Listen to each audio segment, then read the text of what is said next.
Hey, what's up, you guys? David here, and another CD collection. So today we are going to be going through E through I. So if you guys are ready, let's go ahead and get this going. So first up, we got Exciter with Thrash, Speed, Burn. This is their, oh man, I don't know what number album this is, but I know this came out in 2008. This is later stuff by Exciter. Exciter's been around since the early 80s. Their debut album, Heavy Metal Maniac, predates Kill 'Em All. And Exciter is they've been through a number of lineup changes, but the original band started out as three members. So, three-piece Canadian heavy metal band, with some thrash here and there. I've always loved this Exciter. Just their overall sound, just awesome, catchy riffs, and just really powerful, shrill, high, glass-shattering vocals. Just this has always been a really fun band to listen to, and highly recommended for all old school heavy metal fans. But chances are, if you're pretty deep into the old school heavy metal stuff, especially the more underrated stuff, like Exciter, then you probably already know this. But if you don't, definitely check it out. Like I said, highly recommended if you like just that hyper old school heavy metal. Exciter, Thrash, Speed, Burn. Next up, we got the debut from Exodus, Bonded by Blood. It was released in 1985. Man, it's Exodus, Bonded by Blood. What else can I really say that hasn't already been said about this album? This is a thrash metal classic. If you don't have Bonded by Blood, or you have not heard it, you're not a thrash metal fan, So, great album, as everything is from the classic Exodus stuff. Sadly, they lost Paul Bailoff after this album, but this is probably one of the greatest debuts within metal in general. Obviously, that's debatable, but you got songs like the title track, Bonded by Blood, Exodus, A Lesson in Violence, Piranha, Strike of the Beast. This album front to back, it's fucking killer. But you guys should know this. Exodus, Bonded by Blood. And next up, we got their second full length, Pleasures of the Flesh, is released in 1987, and this is when they got Steve Zetro Salza back in the band. And I'm very happy to see that Zetro is actually back with them now, and I can't wait to see their next album that they do with them, because the one they put out in 2014 was fucking fantastic. But again, it's the classic Exodus thrash metal sound. Maybe I guess the production was a little more improved on this. It wasn't quite as rough around the edges as Bonded by Blood, but man, you just got some great riffs on here that will just get stuck in your head easily. Tracks like you got Till Death Do Us Part, Parasite, Brain Dead, the title track, Pleasures of the Flesh, Can Be Kill, it's classic Exodus. Like I said, if you haven't heard it, go check it out. Exodus, Pleasures of the Flesh. We got Exodus again with their third full length, Fabulous Disaster. Most people, it was released in 1989. Sorry, I jumped the gun on that. Most people usually, I feel like, consider Fabulous Disaster and Pleasures of the Flesh or Bonded by Blood to be, their crowning achievements, their absolute best albums. And, I kind of fall into that as well. I tend to agree with that. But that's not to say that I don't enjoy the lighter stuff that they did as well, except for the stuff that they did when Rob Dukes joined the band. I wasn't a fan of those albums. Not the music. I thought the music itself was great. It was still Exodus, but I don't feel like Rob really fit. The vocals did not fit their type of music. But anyway, getting off track here. Fabulous Disaster. Production's even more improved on this. You got stuff like the title track, Fabulous Disaster. Toxic Waltz is probably is definitely the most well-known track from this. They had a music video for that and everything. Last Act of Defiance is awesome. Open Season. Yeah, there's even a cover of Lowrider on here, which is, pretty good as a metal song, surprisingly. But yeah, Exodus, Fabulous Disaster. You haven't heard it, but I'm sure, you Exodus fans have. Check it out. We got Exodus again with their fourth full-length, Impact is Imminent, released in 1990. I don't listen to this near as much as the first three albums, but it's still good,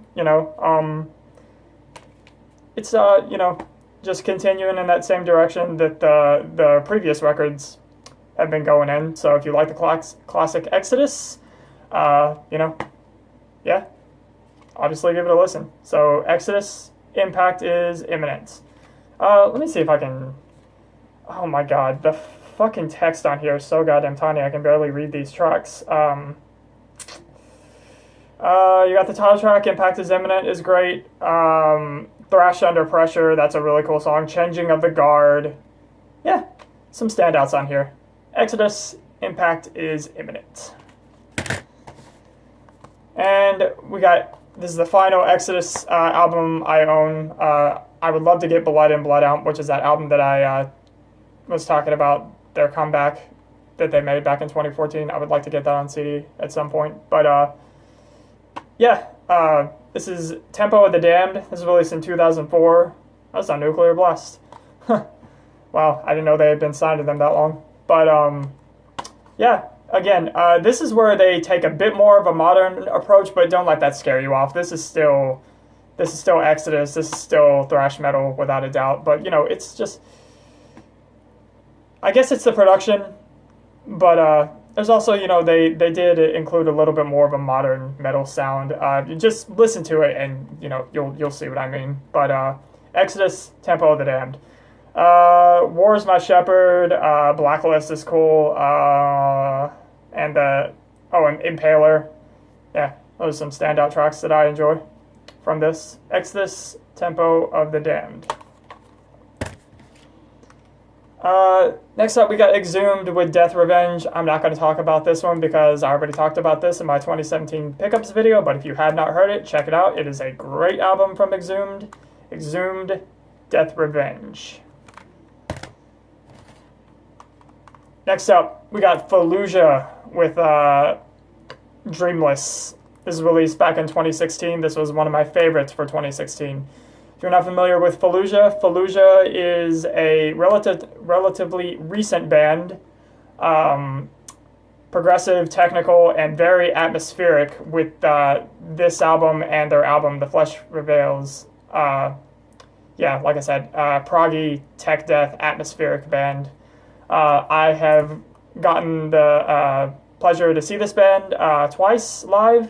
They're awesome. Saw them with, it was the show that I saw them on, it was the same show twice, so I went to that tour twice. But yeah, Fallujah's great. Unfortunately, they lost their vocalist a year or two ago now, I want to say, and hopefully they'll be able to get somebody that can, fit the music and everything. But I'm sure they can. As much as I enjoy Alex, I'm not saying he's a bad singer or anything, but there was nothing he was doing that was like too different from other, modern death metal vocalists. So it shouldn't be too hard to replace him.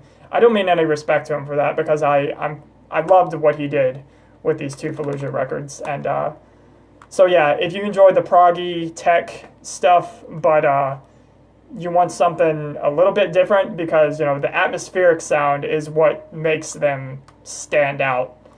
And oh my god, I love the riffs on here and melodies. The fucking solos are just absolutely just divine. When it just gets to those like spacey melodic parts, it's just, I love this album. So Fallujah, Dreamless. Next up, we got Fueled by Fire, Spread the Fire. This is released in 2007. I don't really listen to this band much anymore. I still think they're all right, but yeah, I guess you could say I've kind of moved on from this band, and I don't really have a urge to really go back and listen to this. Their lyrics on here are kind of cringy because it's kind of just like that. Oh yeah, old school metal versus modern metal. That shit sucks. Death to, new metal and all that shit. So yeah, but if you dig the modern thrash stuff, you might want to check it out. Fueled by Fire, Spread the Fire. Next up, we got Gama Bomb with Citizen Brain. This is another band that I haven't listened to in a while, but unlike Fueled by Fire, I am still very interested in what this band is doing, even though I have not listened to them in quite some time. But this is a 4-piece thrash band from Ireland that does not take themselves too seriously. So if you like thrash with some very goofy, humorous lyrics, but still get your head to banging, check out Gama Bomb. So that's Gama Bomb, Citizen Brain. And next up, we got Gruesome with Dimensions of Horror. This was released in 2016, and this was definitely my favorite EP for 2016, and definitely made it for my favorites of the year. If you're not familiar with Gruesome, Gruesome is basically a death tribute band, but they don't do death covers. They do their own songs. And basically what they do, they play death songs upside down, backwards, and basically put their own little spin on it. But, yeah, I fucking love this project, man. As you guys know, I'm a huge death fan, and, this is not just another, I hate it when people are like, oh man, these assholes are just trying to cash in on Chuck's death. No, they're doing this as faithfully as they possibly can. This is a wonderful, wonderful tribute to the old school death stuff. It's got Matt Harvey from Exhumed on guitar and vocals. You got Daniel Gonzalez from who's currently with the current lineup of Possessed. You got Gus Rios from Malevolent Creation and Robin Mason from Darketa, which is a really cool death doom band that you should go check out if you haven't heard. But yeah, man, if you're a death fan and you haven't heard Gruesome, check it out and try to keep an open mind about it. It's a very, very well done tribute to death. And like I said, what I really enjoy about it is they don't do cover songs. Yeah, they're basically playing death songs upside down and backwards, but I don't know. I love it. And, it's kind of like having a death for the current times. So I'm on board with it. I would love to see this band live someday. So Gruesome, Dimensions of Horror. Oh, also, gotta give a shout out to that artwork by the great Ed Repka. Love that they got him to do that. Next up, we got Hatchet with Awaiting Evil. This is another one of the modern thrash bands. When was this released? 2008. This is on Metal Blade Records. Hatchet's pretty cool if you like the modern thrash stuff. That's, really all I can say about it. Some vocals very similar to Destruction, some cool riffs, some intricate guitar work. I haven't listened to it in a long time, but I still like Hatchet. And I actually am a little bit behind on the releases. I have to go back and check out a couple of the more recent stuff that they put out. But yeah, if you like the modern thrash stuff, check out Hatchet. Hatchet, Awaiting Evil.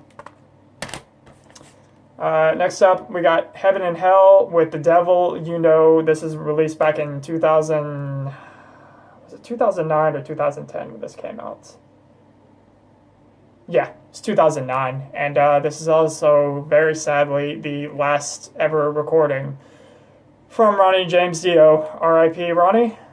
You are very missed. But, yeah, it's the Dio Sabbath lineup, and this is an awesome album that is easily up there with Heaven and Hell, with Mob Rules, with Dehumanizer, which is one of my all-time favorite Black Sabbath albums that I think is very, very underrated, that was with the Dio lineup.